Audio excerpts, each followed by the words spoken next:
പൊതുവെ ഈ ഗുജറാത്ത് വംശഗതിയിലേക്ക് വരുന്നതിന് മുമ്പ് അരങ്ങേറിയിട്ടുള്ള സംഭവ വികാസങ്ങൾ കൂടി ഇതിനോടനുബന്ധിച്ച് പരിശോധിക്കേണ്ടത്. അതുപോലെ പറഞ്ഞ എന്റെ സംഭാഷണം അവസാനിപ്പിക്കാം.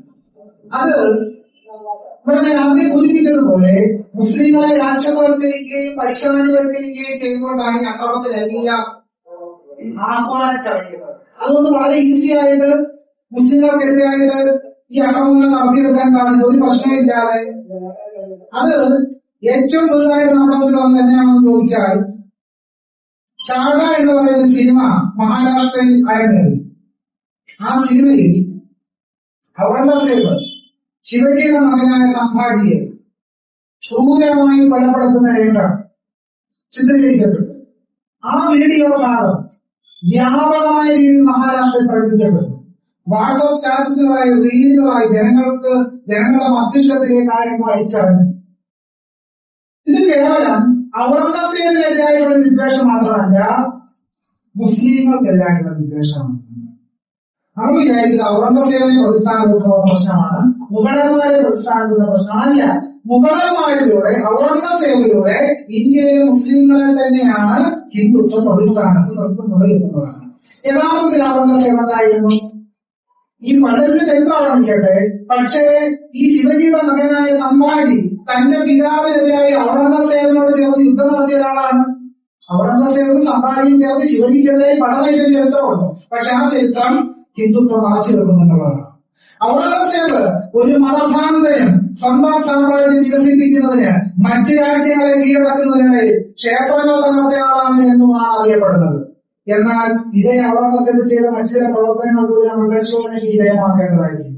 അഹമ്മദാബാദിലെ ജഗന്നാഥ ക്ഷേത്രത്തിനായി 200 ഗ്രാമങ്ങൾ ഔറംഗസേബ് ദാനമായി നൽകി.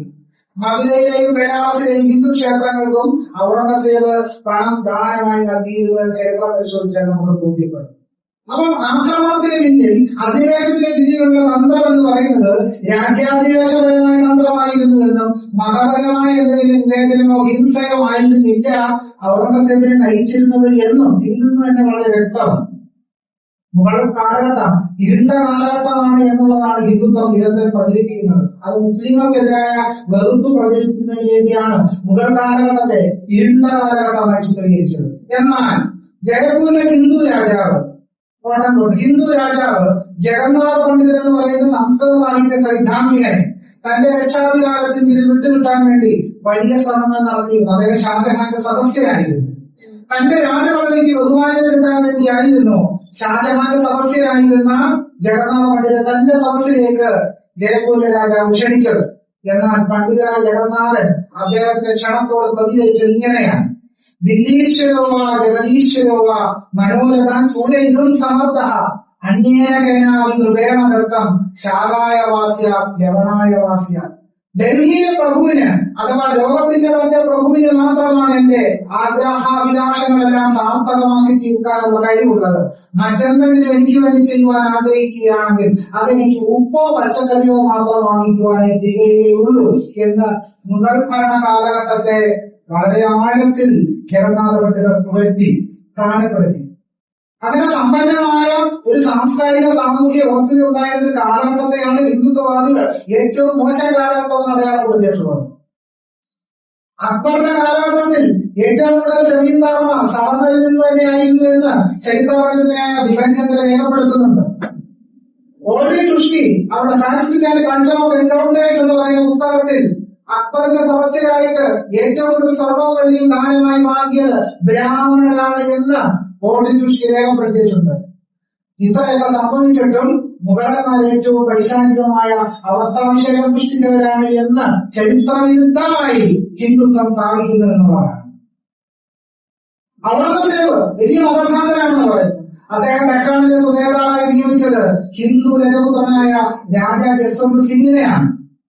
അദ്ദേഹത്തിന്റെ മന്ത്രി രഘുനാഥദാസ് കോട്ടക്കോട്ടിൽ ഹിന്ദു ആയിരുന്നു. രഘുനാഥദാസ് രജപുത്രനായിരുന്നിട്ടും ഔറംഗസേബിന് വേണ്ടി അദ്ദേഹം രജപുത്രത്തിലെ യുദ്ധം ചെയ്തു.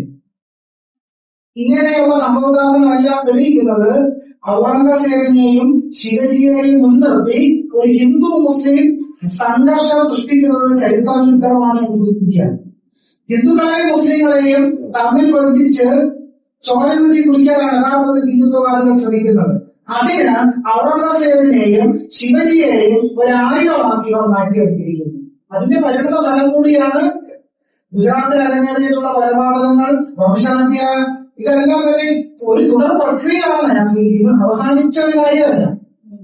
ഈ ഗുജറാത്ത് വംശഹത്യ കഴിഞ്ഞ് ഇത്രയും വർഷങ്ങൾ കഴിയുമ്പോഴും ആ കലാപത്തിന്റെ വേദന, ആ കലാപം സൃഷ്ടിക്കുന്ന മനുഷ്യർക്കിടയിലുള്ള ഒരു മൗനം, മനുഷ്യരെ തള്ളിയിടുന്ന വലിയ കുഴികൾ, മനുഷ്യരെ തള്ളിയിടുന്ന വലിയ ഭീകരമായ മൗനങ്ങൾ, മനുഷ്യർ തമ്മിൽ സൃഷ്ടിക്കപ്പെടുന്ന വെറുപ്പ്, വിദ്വേഷം, ഇതൊന്നും ഒരിക്കലും അണഞ്ഞു പോകുന്നില്ല എന്നുള്ളതാണ്.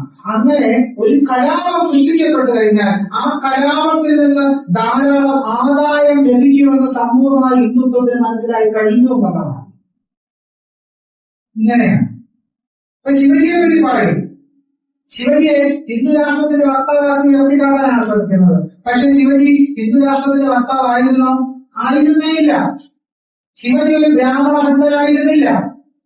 തന്നെയല്ല, ശിവജി അധികാരത്തിലേറെ നടക്കുന്നത് അദ്ദേഹത്തിന് എതിർത്തത് ബ്രാഹ്മണർ തന്നെയായിരുന്നു. അദ്ദേഹത്തെ എതിർക്കുന്നതിന് വേണ്ടി ബ്രാഹ്മണർ ഒരു യജ്ഞം തന്നെ നടത്തി. ശിവജിയുടെ സ്ഥാനാരോഹണത്തെ മഹാരാഷ്ട്രയിലെ ബഹുഭൂരിപക്ഷം ബ്രാഹ്മണർ എതിർത്തു. ചാതുർവർണ്ണ വ്യവസ്ഥ അനുസരിച്ച് ഒരു ക്ഷത്രിയന് മാത്രമേ രാജാവാകാൻ കഴിയുകയുള്ളൂ എന്ന വാദമാണെന്ന് ബ്രാഹ്മണർ ഉയർത്തിയത്.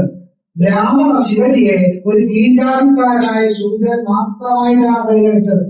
അല്ലാതെ വേറെ ഒന്നും പരിഗണിച്ചിരുന്നില്ല.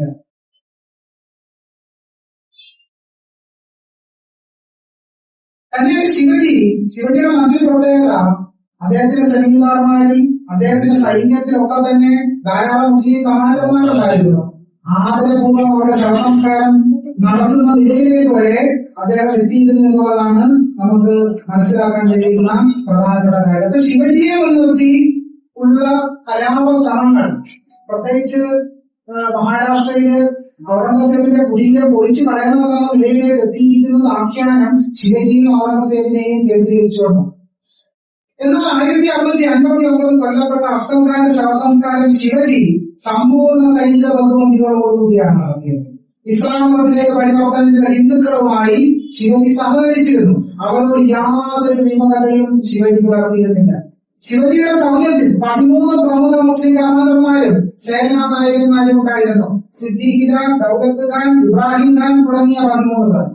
തന്നെയാണ് അദ്ദേഹം പറഞ്ഞത്, യുദ്ധത്തിൽ ഹിന്ദു ആയാലും മുസ്ലിം ആയാലും ഒരു സ്ത്രീയെയും ഉപദ്രവിക്കരുത് എന്ന് ശിവജി തന്റെ ജനറൽമാർക്കും സൈനികന്മാർക്കും കർശന നിർദ്ദേശം നൽകിയിരുന്നു.